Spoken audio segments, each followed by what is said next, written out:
సాధిద్దాం సాధిద్దాం అంటే 2 లక్షల ఉద్యోగాలు సాధిద్దాం సాధిద్దాం సాధిద్దాం సాధిద్దాం సాధిద్దాం. ఓకే, నా పేరు వచ్చేసి కే నవీన్ గౌడ్, నాది మహబూబ్ నగర్ డిస్ట్రిక్ట్, కోడంగల్ పక్కనే. దయచేసి ఒక్క నిమిషం తమ్మి, దయచేసి కెమెరామెన్లు పక్క జరగాలి. కెమెరామెన్లు ప్లీజ్, రాజు గారు వీళ్ళందరూ జరపండి.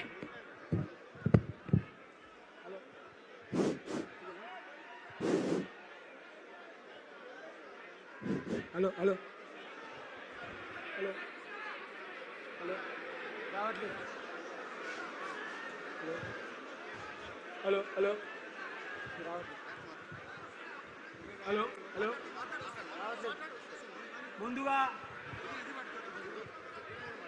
ముందుగా ఈ సభకు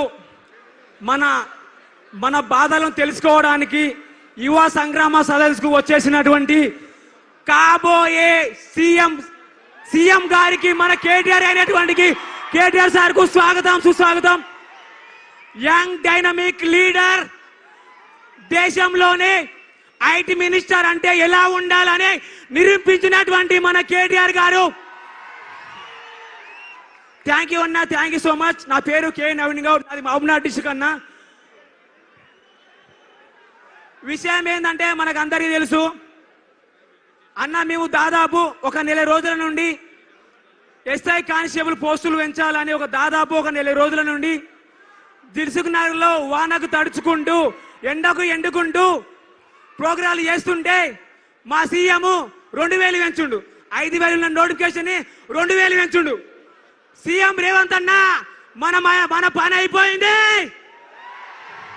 మనము పూరీలు బజ్జీలు చేసుకోవాల్సిందే.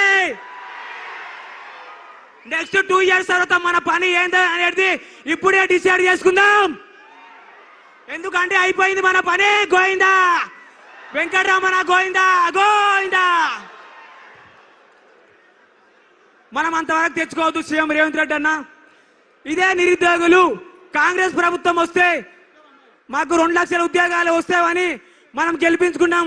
తీరా చూస్తే కోటి సుల్లా అబద్ధాలు మాట్లాడుతున్నారు. డైలీ మీరు అబద్ధాలు మాట్లాడితే ఈడ సహించేవారు ఎవరు లేరు. మీరు తక్షణమే 5000 వేస్తున్నారు కదా, 5000 నోటిఫికేషన్ వేస్తున్నారు కదా, ఈ ప్రెస్ నోట్ వెనక్కి తీసుకోండి. అదేవిధంగా మీరు గత ప్రభుత్వం చేసిన తప్పులు మీరు చేయరని చెప్పి జియో నెంబర్ 46 రద్దు చేస్తామని చెప్పి తీరా చూస్తే మమ్మల్ని సభలు పెట్టించుకుంటూ కన్నీరు కారిస్తున్నామన్నా వెంటనే జియో నెంబర్ 46 రద్దు చేయండి. అదేవిధంగా ఏజ్ రిలాక్సేషన్ ఎస్ఐకి 38, కానిస్టేబుల్ 36కు తక్షణమే పెంచాలి. లేదంటే ఇదే పాలమూరు బిడ్డగా చెప్తున్నా, మీరు కూడా ఎస్ఐ కానిస్టేబుల్ పోస్టులు పెంచకుంటే తెలంగాణలో మరో 10 లక్షల మందితో విలియన్ మార్చ్ అనే కార్యక్రమం చేయబోతున్నాము. మీరు అంతవరకు తెచ్చుకోకండి అని ఒక పాలమూరు బిడ్డగా సీఎం రేవంత్ రెడ్డి గారికి సవాల్ ఇస్తున్నా, గుర్తుపెట్టుకోండి. సీఎం రేవంత్ అన్న, మా బాధను చూసి మా శత్రువులు కూడా బాధపడుతున్నారు, మా బాధలను చూసి మీడియా వాళ్ళు కూడా బాధపడుతున్నారు, మా బాధను చూసి ఇంటెలిజెన్స్ వ్యవస్థ బాధపడుతుంది, మా బాధను చూసి పోలీస్ వ్యవస్థ బాధపడుతుంది. మీరు అంత పెద్ద స్థాయిలో ఉండి సీఎం స్థాయిలో ఉండి మా బాధ మీకు అర్థం కావట్లేదు అన్న. మీ మనమడికు పూరులు వేసుకోవడానికి ఇచ్చిన టైము కూడా మాకు ఒక 5 నిమిషాలు ఇవ్వండి అన్న. ఒక్కసారి మా బాధను అర్థం చేసుకోండి అన్న. మేము పాకిస్తాన్ లో ఉట్టలే, అస్సాంలో ఉట్టలే, తెలంగాణ ఉట్టినామన్నా, వేరే స్టేట్ వాళ్ళం కాదు, వేరే దేశం వాళ్ళం కాదు. మా బాధ చూడండి.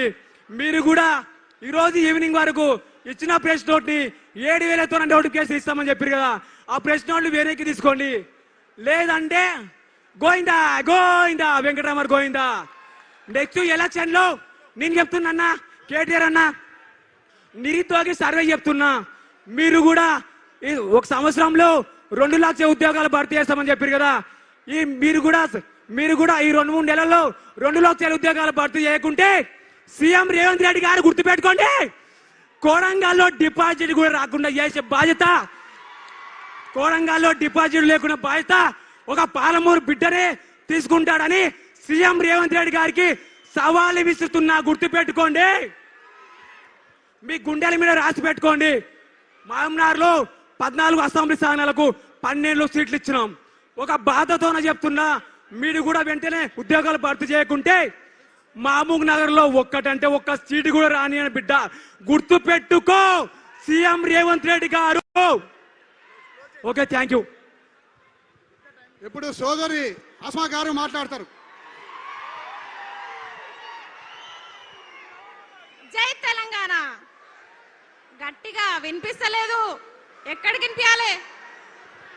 సెక్రటరేట్, జూబ్లీ హిల్స్, అక్కడ దాకా వినిపించాలి. జై తెలంగాణ, జై నిరుద్యోగి. ఇక్కడే కదా యూత్ డిక్లరేషన్ ప్రకటించింది.